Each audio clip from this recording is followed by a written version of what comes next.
to the next video. So you might have found the title of this video a little bit funny. So like the purpose of this video is like if you are a programmer and you want to be the greatest programmer of all time, you can follow this video. uh, like it is a little tongue in cheek as well. uh, I like I know most of you might not take seriously, but when like 3-4 years back, this was my plan. Like I wanted to learn everything, but I mean it is possible to learn everything. I mean not everything, but like you know the essential things. Like if suppose I consider native Android development, like I don't need to learn each and every API of native Android development. I can learn APIs which are used in almost every app.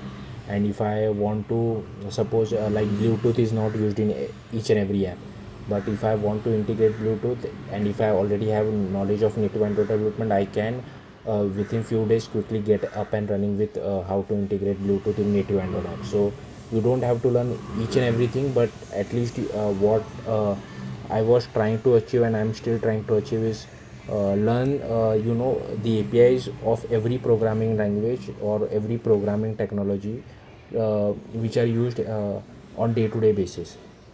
Okay, so that's what I'm giving you a list of, as you can see on the screen.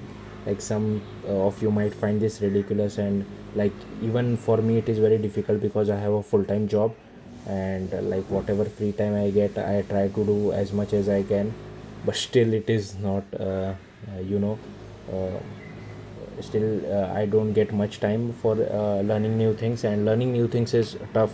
Like it's not easy, especially for a below average guy like me. Like since school, like I was, whenever I try to learn new thing, even if it is a simple thing, like I won't understand it on the first attempt. Like I have to learn it like few in 5-6 attempts, then I will start to understand it and remember it. Even if I understand it on day one, like remembering it on day two was very difficult for me. So yeah, revision is a key as well. So yeah, even without wasting any more time, so if you want to be the best or the greatest programmer of all time, you can find this you can follow this tutorial or this video, whatever.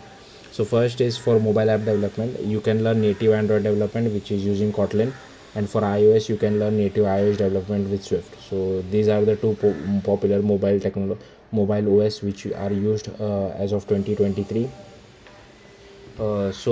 Like I have not considered Flutter and React Native because whatever suppose like whatever you can do with React Native, you can do with native Android as well. But whatever you can do with native Android is not possible with React Native. Suppose for Bluetooth, that API is not directly available in React Native, right? Someone has to write native code, or you have to integrate a library. And what if you learn React Native and you don't have a library available for it? So I think like learning native Android and native iOS development is always the safest bet. I know it has its disadvantages, like you have to learn more things, and it takes time to develop an app. But I think Swift UI and Jetpack Compose are really closing that gap between cross-platform technologies. So yeah, and anyways, like in native Android development you can do anything. So that's why I would highly recommend to learn native Android and native iOS development. If you have time, learn React Native, learn Flutter, learn Ionic. Learning more is never an harmful thing. Like it will always benefit you. But like there are so many things which I wanted to cover. So for if you just learn native Android and native iOS, you would be on the safer side for mobile app development. Now you can learn about GraphQL, gRPC, and REST APIs. Like every app needs to communicate with a backend server, and this would be one of the technologies would be which you would be using. Like I would highly recommend learn all three, like GraphQL, gRPC, and REST APIs.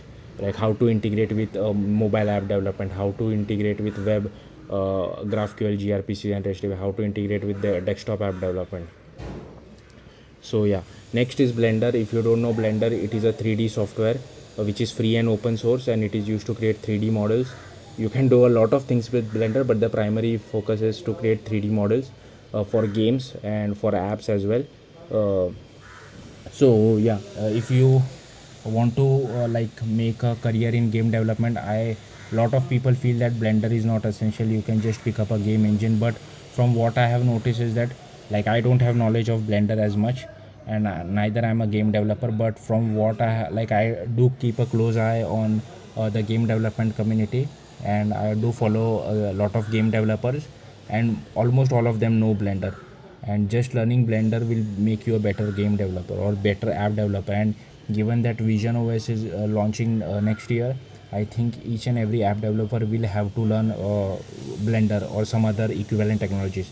Like there are some other competitions to Blender as well, like Maya and Autodesk and 3ds Max, something like that, but they are not free as far as I'm aware. That's why just Blender will do the job for most part. Okay, next is Godot and Unreal. Do not ever use Unity game engine.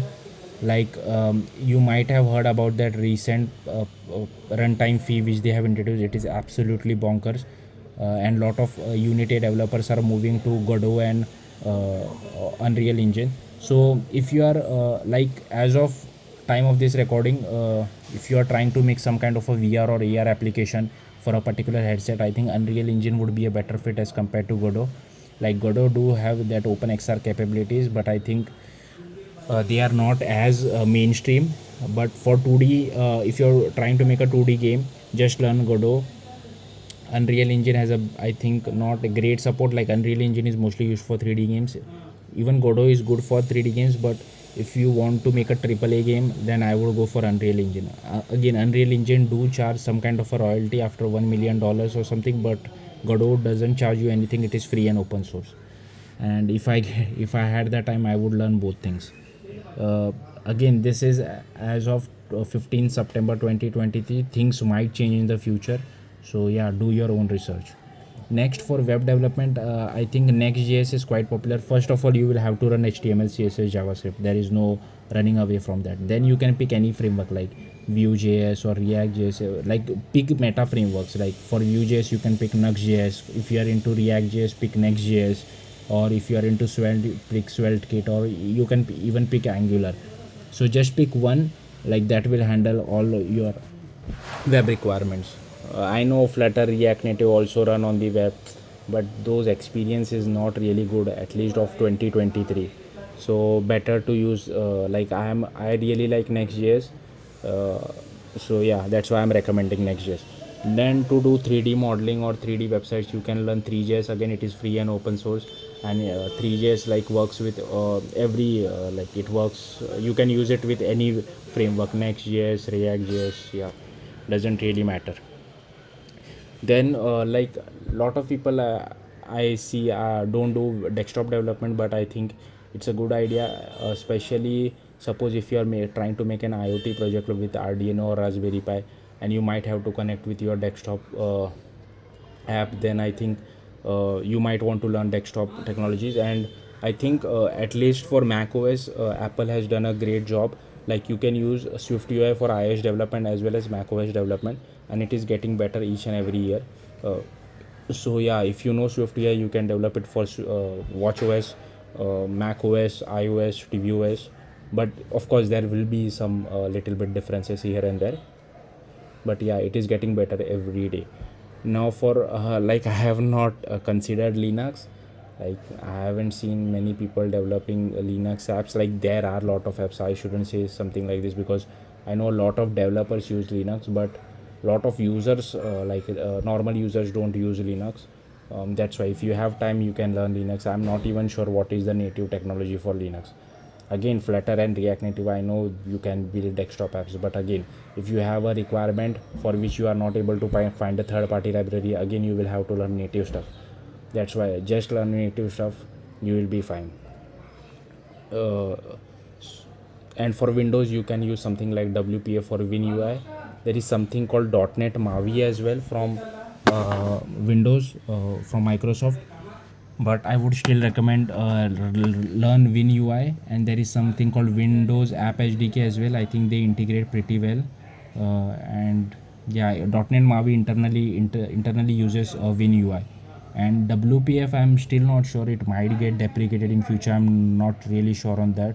It is an old technology, but it is a solid technology. But yeah, I would recommend learn WinUI. Next, for backend technologies, like you can learn lot of things. Like for Java, you can learn Spring Boot, how to create REST APIs with Spring Boot. Spring Boot has also added GraphQL support. Then you can also check how to create gRPC APIs with Java. Then for if you are into JavaScript, you can learn Nest.js or Express.js as well. There are a lot of JavaScript frameworks for backend development. Use whatever you want. If you are into Kotlin, you can use Ktor. If you are into Swift, you can use Vapor framework for backend. Yeah, there are a lot of backend program. Like for Python, you can use something called Fast API as well. Next, there are two programming languages. Irrespective of whatever your background is, I think you should learn. And I have tried Rust. I do have videos of it, but even I have not revised it for quite a while, and I have forgot all the concept of it. Rust and C++. I know a lot of people say that okay, Rust is a killer for C++. If you learn Rust, you don't have to learn C++, which I don't think it's true, because still 90% of the great libraries, like suppose if you want to achieve a really good performance for a mobile app or a game engine, like Unreal supports C++, Godot supports C++, it is built in C++. Of course you can use Rust with Godot as well, but the game engine is written in C++. And for mobile app development as well, like for Android, I know they have started integrating Rust in its tool chain, but yeah, still a lot of people use C++ to achieve a good performance, or if you are trying to do any crypto kind of stuff. So I would suggest learn both C++ and Rust. Again, you don't have to learn everything, you don't have to be an expert in each and everything. Just learn things, like you will have to do your own research on understanding what are the APIs which are used on day-to-day basis, which I can't really help you with. But yeah, once you figure that out, just learn that stuff and you should be good to go. Then Docker and Kubernetes. Like I don't know much about Docker and Kubernetes, but I'll leave it there. Like I have seen a lot of DevOps folks use Docker and Kubernetes. Like it is, I think, used to deploy backend APIs on cloud platform as such. So yeah, learn that. Then for machine learning, you can either choose TensorFlow or PyTorch. I would highly go with TensorFlow, because like TensorFlow, Google has developed TensorFlow, so it is available on Android. They have also made it available for iOS. It is also available on web using JavaScript. You can also use it with backend API. TensorFlow's APIs are also available in Java and C++. They had also a project where they had made TensorFlow APIs available in Swift, but unfortunately that got deprecated a while back. And for PyTorch, it is from Meta. It is still good. I think it is only available in Python. I'm not sure, maybe C++ as well. But yeah, I think if you want to integrate with real app, TensorFlow would be an easier path. But I have heard a lot of folks say that PyTorch is easy to pick up as compared to TensorFlow. I'm not sure, I haven't learned any of this. So yeah, you can do your own research to pick whatever you feel comfortable. Next, learn Golang as well along with C++, Rust, because Kubernetes and Docker, all this infrastructure stuff is written in mostly in Golang. So, and there are great frameworks in Golang as well. I think there is something called GoGin, and I think Go Fiber as well, which is close to Express.js. So if you know Express.js, you can quickly get up and running with Go Fiber. Next, learn how to do real-time communication with for your Android app, iOS app, web app. Like you learn about WebSockets, learn about GraphQL subscription, and I don't know what is the equivalent for WebSockets in gRPC, but learn about real-time communication as well. Next, you can do Google Cloud. You can learn cloud technologies like AWS, GCP, or Azure. You can pick any one of them. I think AWS is the most popular one, and the most you will find a lot of resources for it. But the caveat is that you have to register your credit card. Of course they offer free tier, but you have to register your credit card. That is the issue. And last, I would say, if you are in like to know about IoT as well, you might pick up Arduino or Raspberry Pi. I know there are other type of IoT stuff as well which I'm not aware about, like EPS or ESP, something like that I have heard about. I'm not sure what is the differences, but I think you can do your own research on picking up IoT platform and how to connect it with a mobile app, how to connect with a web app, how to connect to talk to a backend technology, how to connect with a desktop app.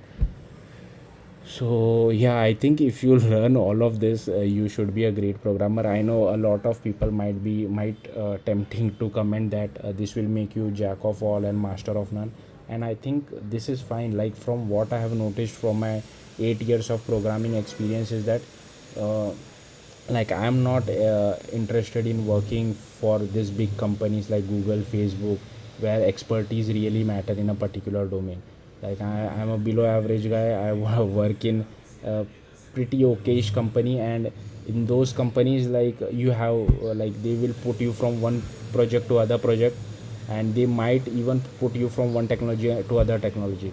And like having a like at least a basic knowledge of different technologies will make you a much more rounded developer as compared to other thing. Like what you can do is, suppose you are a mobile app developer, you can concentrate your main focus on mobile app development, but keep an eye on other technologies as well. Like just learn the basics of it, you will be much more better. Like I know when we are into a meeting and a backend developer says something, I get it, like what he's trying to say.